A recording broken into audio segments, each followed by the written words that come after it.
భారత్ పాకిస్తాన్ మధ్య యుద్ధ మేఘాలు కమ్ముకుంటున్న నేపథ్యంలో డెడ్ లైన్ కి సంబంధించి ఆ సమయం వచ్చేసింది. పాకిస్తానీలకు ఇవాల్టితో డెడ్ లైన్ ముగియబోతోంది. ఇప్పటికే హైదరాబాద్ లో 213 మంది పాకిస్తానీయుల్ని గుర్తించింది అధికారులు. ఇన్ఫాక్ట్ గుర్తించడం జరిగింది భారత ప్రభుత్వం. ఇప్పటివరకు హైదరాబాద్ ను వీడారు 4 పాకిస్తానీలు. మిగిలిన వారు లాంగ్ టర్మ్ వీసాలపై ఉన్నట్టుగా గుర్తించింది అక్కడి ప్రభుత్వం.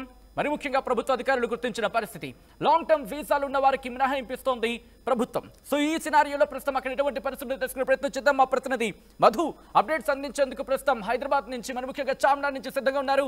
మధు, ప్రస్తుతం అక్కడ ఎటువంటి సినారియో ఉంది, వాళ్ళు ఏమంటున్నారు అక్కడ ఉన్న వాళ్ళు?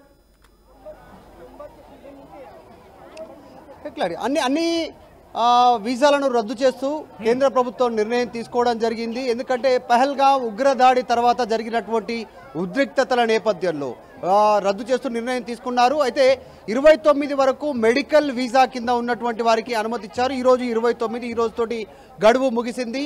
అయితే ముఖ్యంగా హైదరాబాద్ నగరంలో తెలంగాణలో 208 మంది పాకిస్తానీలు హైదరాబాద్లో ఉన్నట్టుగా కేంద్ర ప్రభుత్వం రాష్ట్ర ప్రభుత్వానికి సమాచారం ఇచ్చింది. వారిని గుర్తించి తిరిగి పంపాల్సిందిగా అటారీ వాఘా సరిహద్దు వెంబడి వాళ్ళని పాకిస్తాన్ పంపించేలా చర్యలు చేపట్టాలనేటువంటిది గతంలోనే దేశ హోంమంత్రి అమిత్ షా ముఖ్యమంత్రి రేవంత్ రెడ్డికి ఫోన్ చేసి సమాచారం ఇచ్చారు. ఇక్కడ ఉన్నటువంటి డీజీపీ జితేందర్ కూడా దీనిపైన ప్రత్యేకంగా సమీక్ష నిర్వహించారు.